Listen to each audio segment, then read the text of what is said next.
Okay, y'all. So I figured we would get the tea/news out of the way first. And since I feel like this is going unnoticed, but it is so pivotal to the story that we're seeing play out on the screen. Okay. Now, shout out to our friends over at the Real Housewives franchise page. They happened to catch this tweet from Bravo Snarkside that asked Camille Meyer, is there any way you can tell us or hint to which housewife told you about Tom and Erika's money issues at Andy's baby shower? # Real Housewives of Beverly Hills. Because I don't know if you guys have seen that before, but Camille did tweet out that she was told about this at Andy Cohen's baby shower by another housewife, but she didn't indicate who it was. But now she says a West Coast housewife, a so-called good friend of hers. So it's allegedly a good friend of Erika's that spilled the beans to Camille about Erika and Tom's money issues. Now, let's break it on down. Who could this be? In my mind, it could only be one person. And I'm just wagering a guess here. This is not anything official. But by process of elimination, okay, it wouldn't be Dorit because Camille and Dorit did not get along at all, okay? It, in my mind, could not have been Lisa Rinna because her and Camille also didn't really get along. So I'm thinking it couldn't have been Teddy Joe Mellencamp because they ain't get along either. Listen, Camille put Teddy in her place, okay? So I'm thinking to myself, by process of elimination, the only person left would be Kyle. I mean, based on what we know to be true. And so if that's the case, now when we look at the episodes and we think about the actions of certain cast members in context to what we're, the way they're sort of acting 1 minute when they're in front of her and then behind her back, they're kind of asking questions that we all really want to know the answers to. I want y'all to think about that real quick. Let me know in the chatterization who you think it was while we get into this intro.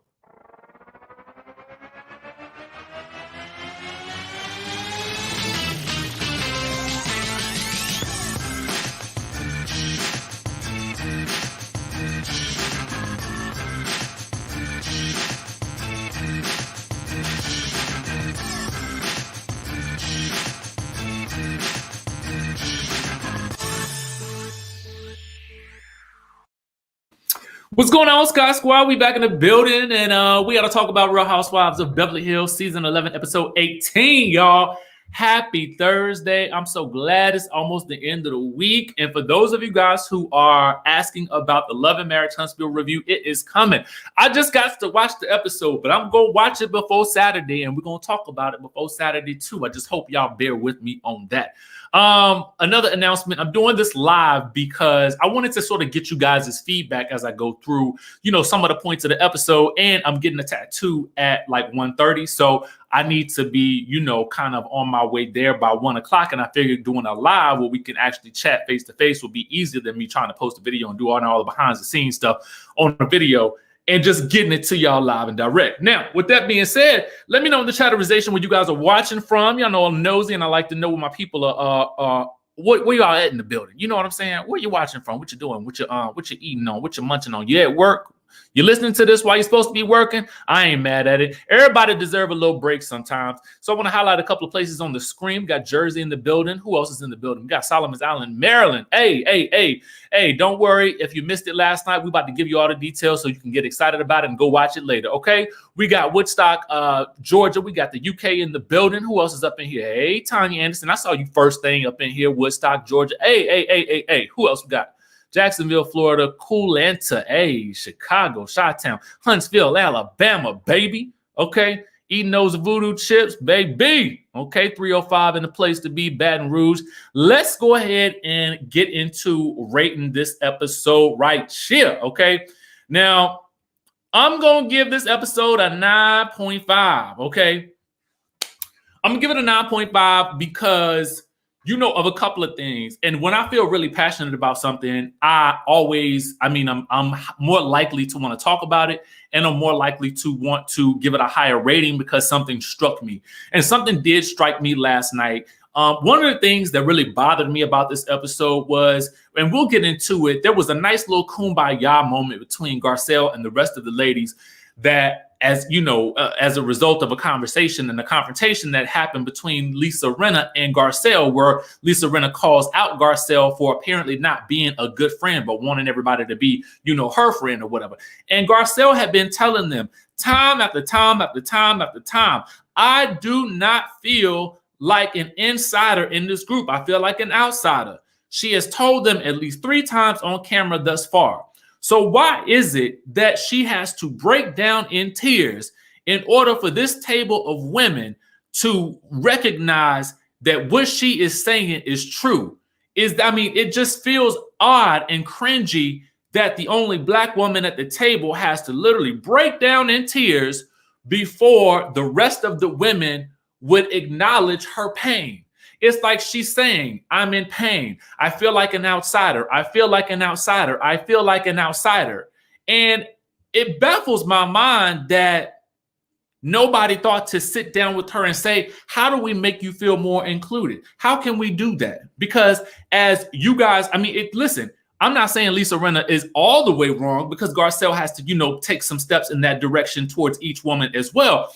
But what I will say, though, is it shouldn't take her breaking down in tears before they start to listen to what she had to say and really acknowledging her feelings. Why she got to break down like that in order for somebody to see that she's actually really in a situation here?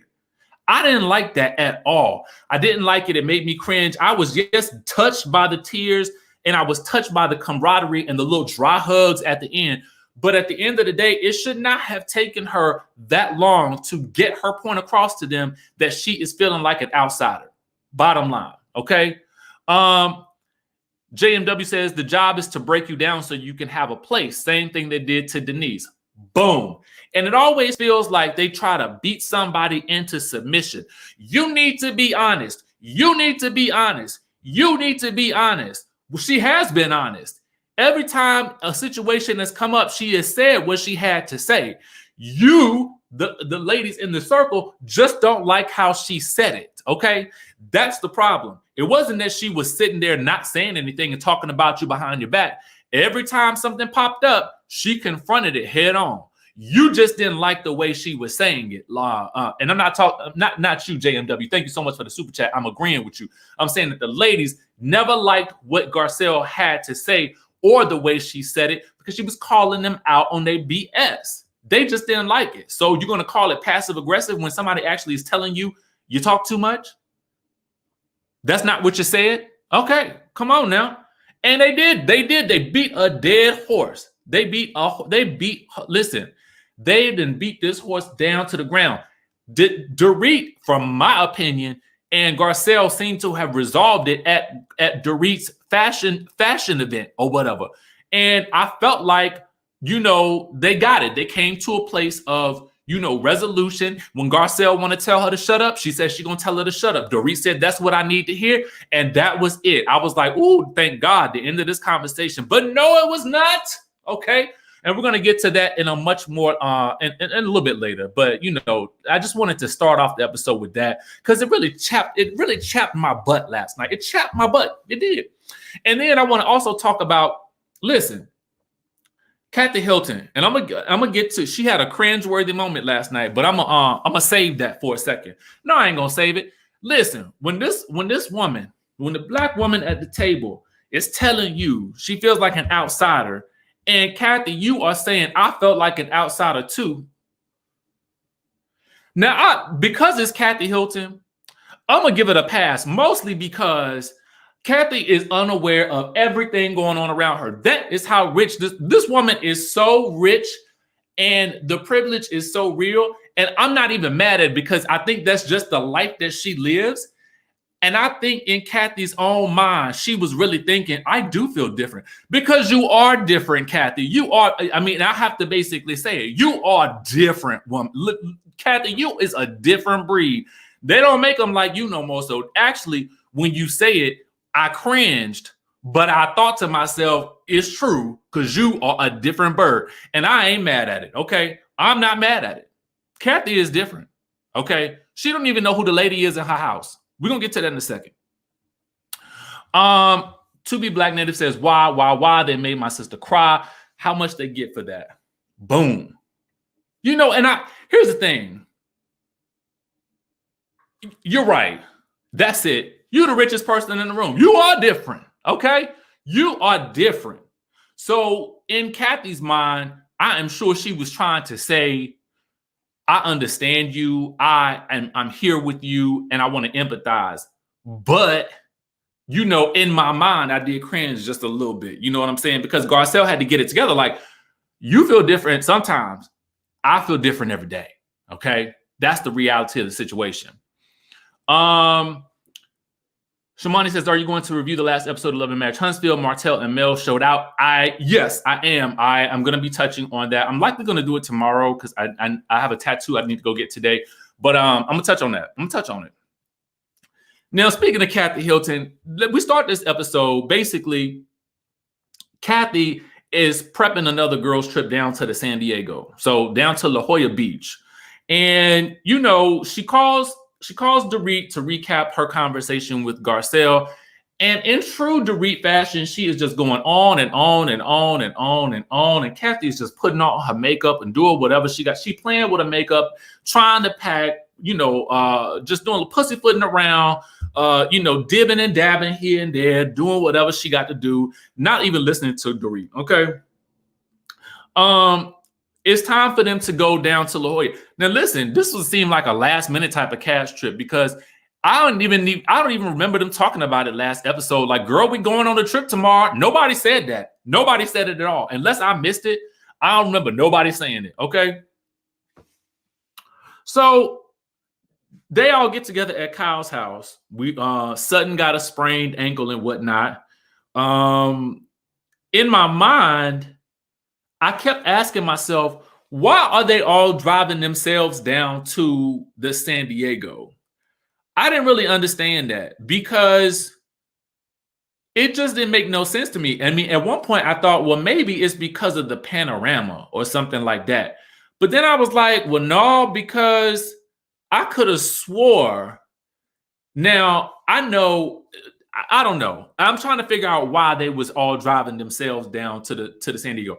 Now, for those of you guys who don't know, San Diego can be about a 3 to 4 or 5 hour drive away from LA, depending on what time you leave. Okay. And everybody know if you live in LA, if you live in California, if you've ever made that drive, you know what I'm talking about. Okay. Now, San Diego is a very beautiful place, but I just was trying to figure out, why is everybody driving themselves? Now, ERIKA driving herself because she don't want to have to answer no questions to nobody because she got her dog with her, okay? That's what you got to do if you want to get out of some serious conversations with the lady. Just bring your dog with you. That way you ain't got to talk to nobody. Anyway, Kathy, okay? Now, Kathy, Lord help her, planned a trip, but then left her pocketbook, okay, at her house. Now, Kathy is not used to driving herself anywhere. So again, why is she driving? So she has Kyle running all over the place, trying to find a way to get her phone and her pocketbook. So Kathy instructs Kyle to call the lady at her house. Kyle is like, who is the lady? Kathy's like, I don't know the lady. Is it the random lady you picked up from off the streets? Who is the lady? Why don't you know the person that's probably managing your household? Now, Kathy, listen, I understand you are too rich to be bothered with knowing names and dates and places and things like that. But at the end of the day, it's like, I mean, you don't know the lady's name that's working in your home? You got to know the people that's working in your home. I mean, I'm going to need you to know that at least, Kathy. But she kept referring to her as the lady. Production referred to the woman as the lady. The lady was in charge of answering the phone at Kathy's house to find a way for them to get her pocketbook to Kathy somewhere on the 405 to meet her so she don't have to be without her purse and her essentials, okay? That's what's going on there. Okay. Anyway, they get down to the La Jolla or whatever, and they have a picnic. They're in the hotel. Ain't nobody there really, but I guess because of the panorama, they was able to get most of the hotel within by itself. Okay, they get down there. They're having a picnic. Now, it's important to know that at this point in time, Sutton has gone to the hospital because she needs an X-ray because her foot getting worse. Also, Garcelle is not there yet because Garcelle got these jobs and she got to do some work for the real. So she's going to come down later. Anyway, the rest of the ladies have a picnic. And I thought to myself, it's so interesting that if it were not for Garcelle and Sutton on the show, it would be very boring because it would just simply be the rest of the ladies fawning all over themselves, trying to prove who's the best BFF to ERIKA Jayne as she's going through the motions of this whole situation. But anyway, the question comes up as to whether or not, what's going to happen with Sutton and with ERIKA on the trip, because the girls are worried about having the two of them on away together at the same time when they've been fussing and fighting for the past couple of episodes. Now, ERIKA is like, the door is closed. She don't like being called a liar. And then I think it was Dorit and Kyle who made it known that, well, yes, she did call you a liar, but what she said was you lied because your story did not match the second time you told it. Now, they didn't say it like that, but they tiptoed and tap danced around it. But basically what they was trying to say, which is what Sutton said, was the first time you told us about the story that that Tom allegedly broke his ankle. Okay, and I'm using that word allegedly in a key way here. But the first time you told us that story, you told us it was just an ankle. The next time you told that story, it was all sorts of different. Okay, and so Sutton basically pointed out the discrepancies in your story. So does that make you a liar or no? Okay, because if it looks like a duck and it walks like a duck, I don't know. It might be a duck. Quack, quack. Okay. So I feel like ERIKA at this point in time, she does her best interpretation of telling the truth. Okay. And again, I'm not calling her a liar either. I'm just saying that I feel like she just was trying to get away with it felt to me like she was using some double speak. Because, and y'all know what I mean by double speak, somebody that can talk some type of talk that make you confused, that's double speak to me. And I feel like she was doing double speak when she was trying to explain why that whole situation was, the way that it was. Yeah, he did have an accident, but I'm telling the truth. Don't call me a liar and this, that, and the third, but never really acknowledging the fact that the two times that she told the story, it was different. And this time she says, well, allegedly this happened. What do you mean allegedly? What do you mean? We only know about this story because you told us. So how are you saying, because you said you were there at one of those points in time when you told this story, now you telling us allegedly? What do you mean allegedly? Either you were there or not, okay? And if somebody's lawyer told you to say allegedly, I don't know what to tell you about what they telling you, because honestly, that sounds crazy to me. Because at the end of the day, if I was present for something to happen, let's say who in here? Let's say Toya. Let's say me and you out and you trip and fall or something like that. And I help you up and we go on about our way. And then I get to the club where we going and I tell everybody, yeah, Toya fell and she hurt her ankle. But then 2 weeks later, when I say it, I say, well, yeah, Toya allegedly fell. What do you mean allegedly? Either she fell or she didn't. What happened? Okay. It was so frustrating to me. And what's even more frustrating, going back to what I was saying earlier about who told Camille that the stuff about Eric and Tom and their money being funny, Kyle in her confessional is like, girl, what do you mean allegedly? But to her face, she says absolutely nothing.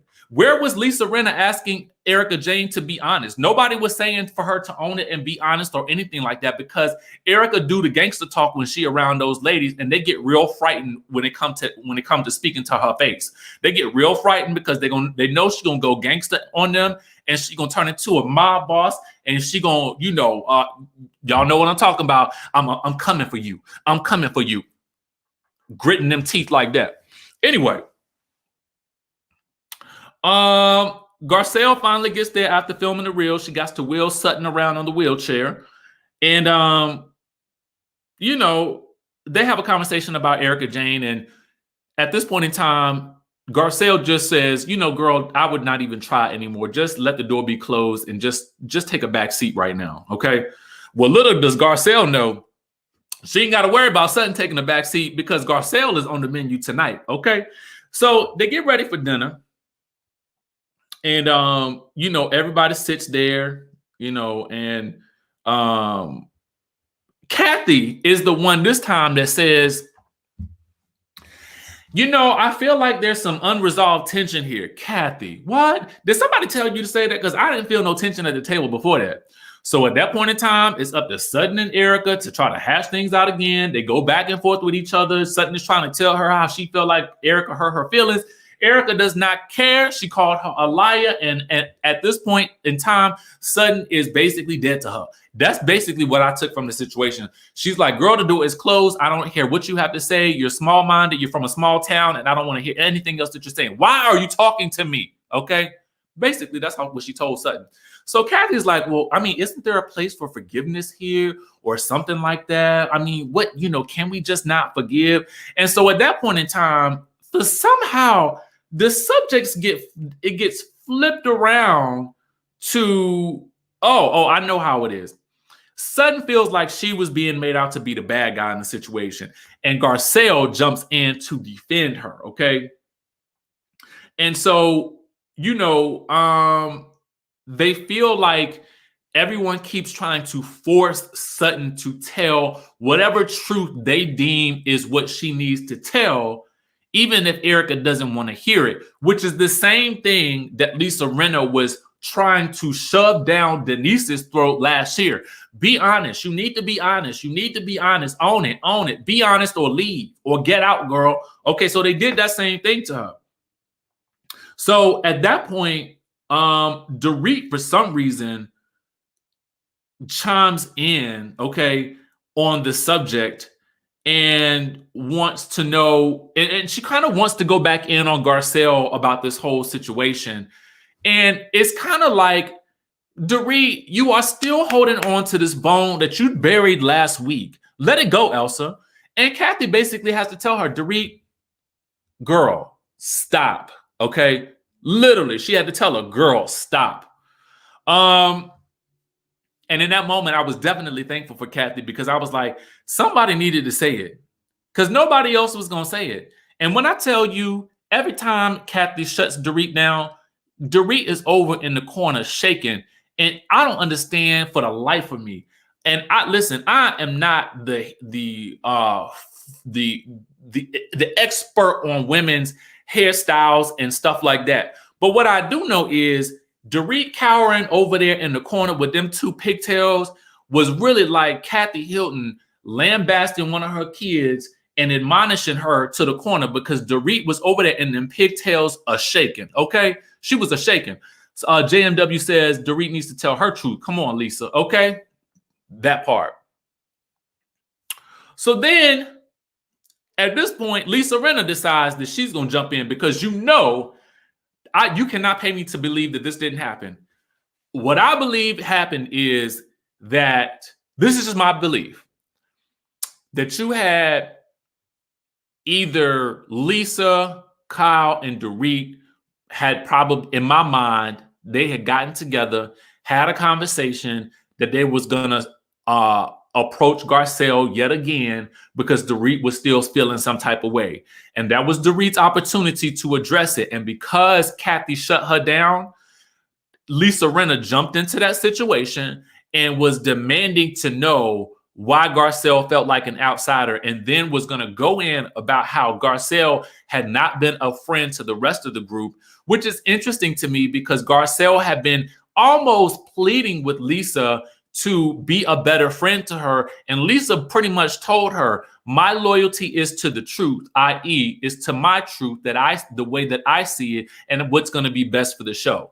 That is Lisa Rinna in a nutshell at this point. And if you don't see it right by now, listen, I don't know what else to tell you because Lisa Rinna to me has turned into the version of Lisa Vanderpump that she used to see. Okay. I don't know whether or not Lisa Vanderpump was the villain behind the scenes, the way they all make it seem to be. But what I do know is if she was the villain behind the scenes, she was definitely better at it than Lisa Rinna, because Lisa Rinna is blatant with that ish, and it's not even funny.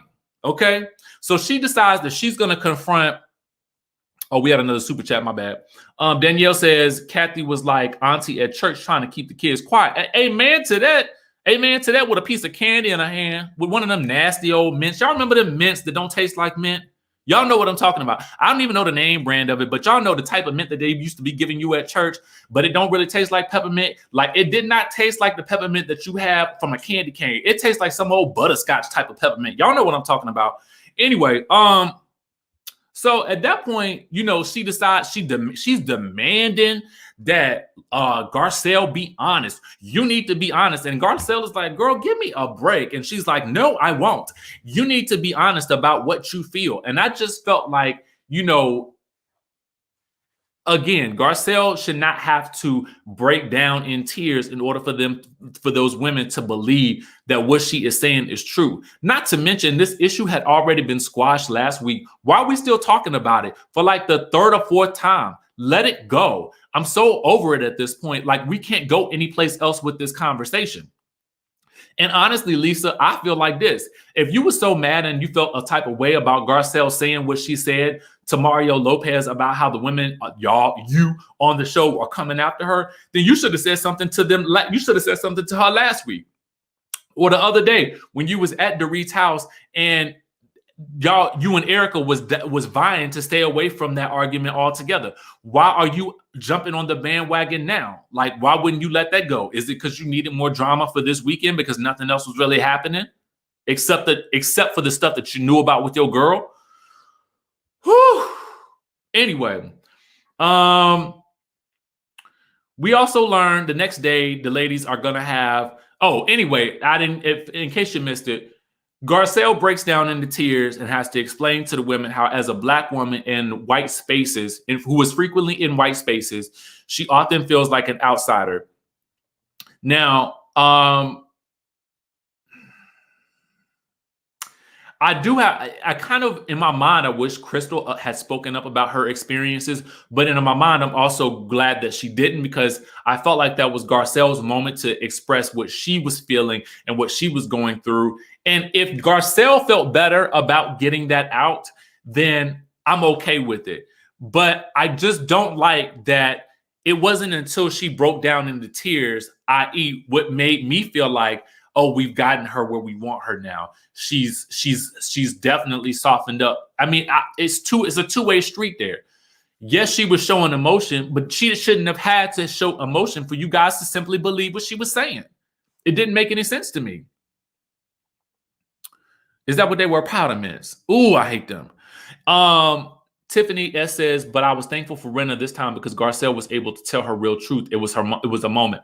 Yes. The end result of it was, I think, a really positive, uplifting moment. And I like the way the women received it. I just feel like they kind of diminished what she was feeling until she had that breakdown, which is what I did not really like. You know what I'm saying?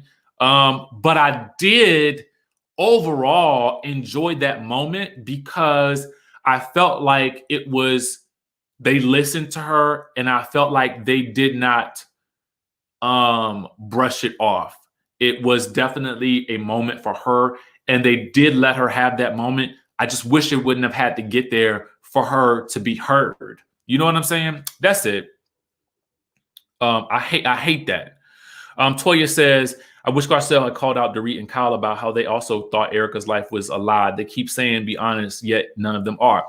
Okay. So this was good last night. I don't know if you guys happened to watch What Happens Live. Thank you so much, Toya, for bringing this up. Because when Andy asked Sutton last night on Watch What Happens Live, why didn't she ever out the other women that were talking about ERIKA Jayne and expressing the same concerns that she was? And I like Sutton is a classy woman, because Sutton said, that's not my job. That's their job. Meaning, it's not my job to call them out about that. It's their job to be as honest as they are requiring me to be. And clearly, they don't have the ability or the guts to do so. Boom. Okay. And I like Sutton. Sutton, to me, I don't want Sutton or Garcelle to ever change, because I just feel like they are really giving us real moments, reality. I mean, they are coming in authentic, and I hope that that never changes, because the audience will continue to love them as long as they stay true to themselves. And yes, they may put their foot in their mouths at times. Yes, they may say the wrong things. But when you are authentic to who you are, you know, people tend to give you, and you're not mean or nothing like that. People will give you a little bit more leniency when you do mess up. So I just feel like I like what they bring to the show at this point. You know what I'm saying? They give us the energy that I feel like we've been missing for such a long time. And I hope that they keep them around. So anyway, the ladies the next day go to a sound bath. You know, and I thought something different about a sound bath. I, for some reason, thought they was going to be in some type of pool and they was going to be making noises in the pool or something like that. But no, in case you missed it, a sound bath is basically you laying on the ground on maybe a yoga mat or something, and you lay your head on a pillow, and they take a bowl and then they make a little sound, you know, on the outside. They do a little ding ding on the outside of the bowl. Now, I know I'm simplifying something that is probably a lot more involved, but just to give you guys the gist of it, and as a mental shortcut, I basically just told you what they did. Now, it was something that Kathy wanted to do, but she fell asleep on it. So, you know, I don't know how effective it was. And Lisa Rinna definitely didn't feel like it was effective. But that was that. If you want to try a salt bath, I suggest you go ahead and try it, you know, or just lay down in the bed. The point of this whole scene right here is that ERIKA never makes it down to the sound bath. The reason why is because another article had come out last night, and ERIKA knew about it from the night before, that Tom was going to be going into an institution. Okay.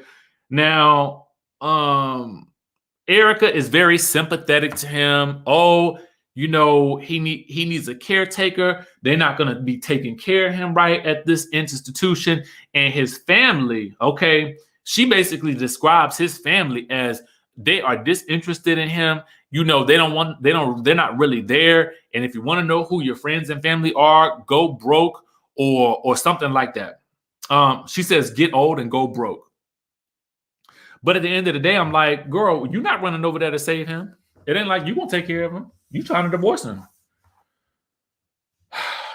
Because in my mind, I feel like she probably saw the writing on the wall and was like, I'm out of here. But I don't know that to be true. Allegedly, I should say. Just like she said, allegedly.